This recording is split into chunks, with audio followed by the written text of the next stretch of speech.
Anumaati kana intalti kananii ja'anii hojjettu mootummaati.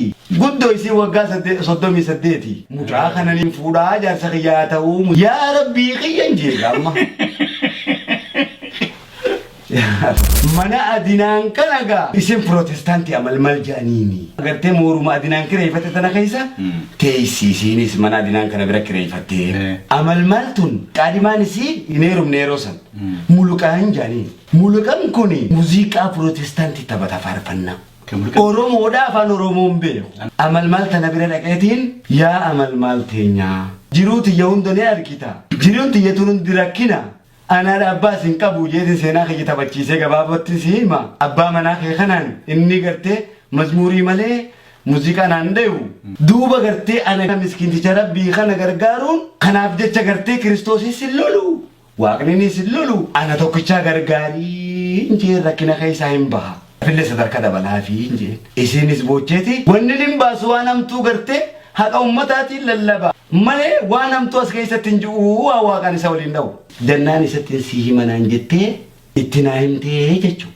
Itti naa himnaan innis yeroo kana stuudiyoo dhufuu jedhe. Stuudiyoon dhaqee jechuudha. Stuudiyoo dhaqeetumaan bahee amma isaa wal barree stuudiyoo isaatis baree bilbila isaatis fudhadhee jechuudha. Amma gidduma kanatti rakkinni adinaan hin gargar nu facaasaa jechuudha. Rakkinni haala jiru. Jiruun hoggaa gargar nu facaaftu haala wallisaa Oromoodhaan beekte lafa san keessa. Eessan dhaqa Anawar badhaanii biran dhaqa. Kaasiyoodhaan saampila hojjedhuu fi dinaan jeemu luqaniis. Amma kaasiyoodhaan Anawar kun naa dhawuu eegalaa jechuudha. Sirba san hunda Anawariif naatu godheef. Sirba Anawar inni dhuma dabarsee kana. Yaa Rabbii qolaadii rakkootii yaa'aati. Yoom fittiin gammanne maali jiruun tooti.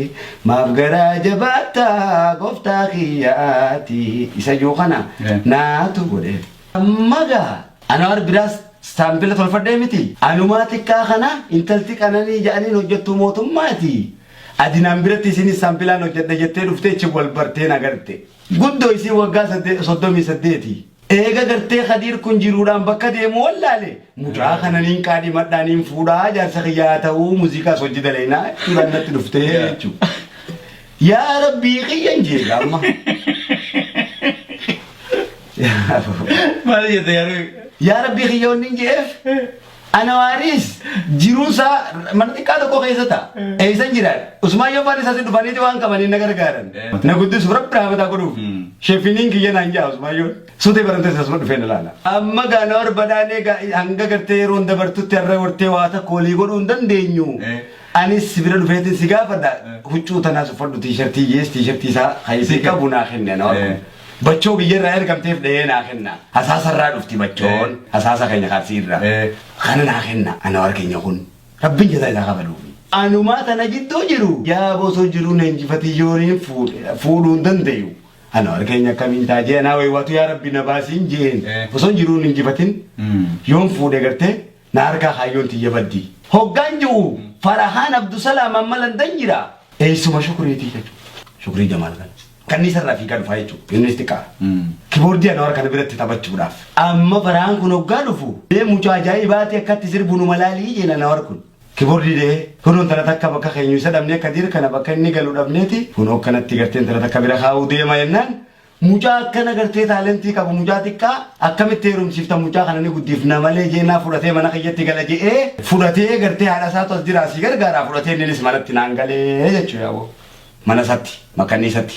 Amma jalaana fuudhe gaantala jalaa heerumuuf hin deemaa beeka. Amma fuudhuudhaan miti kaatuun heerumuudha malee.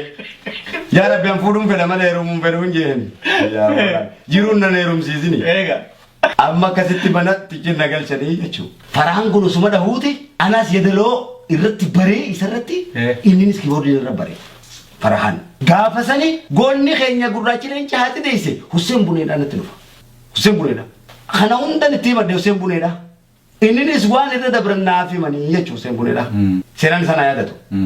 Jeneraal Hussein Buneedha. Farahaan kunis promoot na godhaa jechuudha. Haati shukuriitis rabbi rahmataa godhuufi ni jirti jechuudha Asiyaa. Manuma kanatti mucaa kanan tuqinaa jedhanii chumatti gartee waa hunda naa godhanii na kabajanii jechuudha. Farahaan kun ka'ee maal naa godhaa? Saambila giddiidaanyee kanaadha uumma giddiidaanyee nu hundarra dha'uu beeka. Inni kun tolo naa dha'ee jechuudha saambila. Asitti eebbifame. Dhume. Mana kanarraa. Bahee deeme. sayyimaatii tokko biraan dhufaa jechuudha. Sayyimaatiin kunoo nama gartee gololchaati. As jira ammayyi. Sayyimaatiin kun walaloodhaa fi walaloo jajjabduudhaan na gargaaruu eegale. Dabalaa dabeetu fuudhee na geessa ammaas rahan bira. Dabalaa kanaaf kaaseta siifiin hojjedhaa jee. Sayyimaatiin kun lakkiinaan hojjetanii mucaa xiqqaa tokko jira ka guddatu. Mucaa waboo ka ajaa'iba ilmoo wabooti jee. Isa kana naa gargaarii jee carraa kiyya isaa dabarsee jee yaaboo laali yaaboo. Carraa isaa kana gartee namtichi sayyimaatiin hoggaan laalu hoggaan duratti dha'u sirba natti kannee jechuudha. Mee walaloo natti kannee maal jee barreesse? Misoomne malee garaaftuu hidha gubbaa irraa allaattiin koolan qabnee akkamiin bararaa jee walaloo tana barreessina yeedalootti godhe. Tiriidhaan dahee agarsiise. Amma narkadhee miti jee walaloo tiyya tabara meeqaa. Inni oduu abjuu qaba namni kun. Bolisuuf dhabee. Filosoofa yaa fiifuu. Filosoofiidha fiicharii qaba jedhamu. Odoo inni nu waraana. Sayyimaatiin kun. Lubbuu lubaa waan jiruus naa kenne. Lubbuu lubaa keessaati? Orama si kenne? Lubbuu lubaa lubbamurra lubbama irreen of ooluunis ni jiraa jee. Hiriira diisii irratti wal argine sayyimaatiidha. Maallaqaas narraa kannee maallaqas irraa dabalaa kan nusan istuudiyoo eenyu isa nageessa. Istuudiyoo muluqaan bira maallaqa kana kannee. Walaloon ga tokko fiifi qaba walaloon ga tokko isa naa kannee jechuudha. Baay'ataas naa godhee mana kiyyarraa sirbinaan jee. Karaan isa gargar baanee miti. Mana kana taa'a achitti deemu hojjechuu eegalee. Hangam sirraa dhumte? Beelawaa dheebochaatiin gaa deemaa waggaa tokko narraa fixe. Waggaa tokko? Waggaa tokko Garuu yeroo mana isaatti inni kunis huccuu naa bitaati abbaan isaa haadhaan qabamu luqanees. Na gargaaraa. Hundi si gargaara? Huccuus naa bitaa. Istuudiyoo masaa san keessa na raffisaa. Akkasitti gartee muuziqaa maallaqa guddaan dalagamu maallaqa sanis sirraan fudhadhu. Gaafa gartee mootee naaf laattaa gaaf tokko naan je'ee Oromoon baratti si gargaaraa naan jee. Abbaan isaa afaan Oromoo beeka. Oromticha shawaati. Akkasitti na gargaaranii jechuudha. Pirootestaantii. Albama kana hunda tolchadhe jechuudha. Amma gaaf siidiin kan ka'e tolfame dhume. Dhume. Narraa bitaadhaan jee mana muuziqaatti geeffadhu akka sirraa bitanii saampila jee naa waraabee wanticha agarsiise dhageeffachiise. Maastara si kenne? Maastara na kennine. Maastara bira qabeete koopii isaa dhageeffachiisii naan jee. Amma hoggaan bira geessu.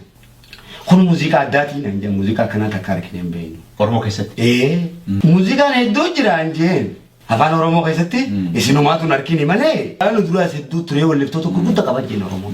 Warreen dura dabran gartee diileet godhee ajjeese if moosisuudhaaf kaayyoon qabu. Morkaan kiyya gartee muuziqaa kan kootee hojjetan ta'een muuziquma amaaraa tajjiiraaftu tana balleessuudhaaf hin deema. Kaayyoon kiyya. Morkaan kiyya isaanii wajjin. Amma gaa gartee narraa bitaadhaan jeen.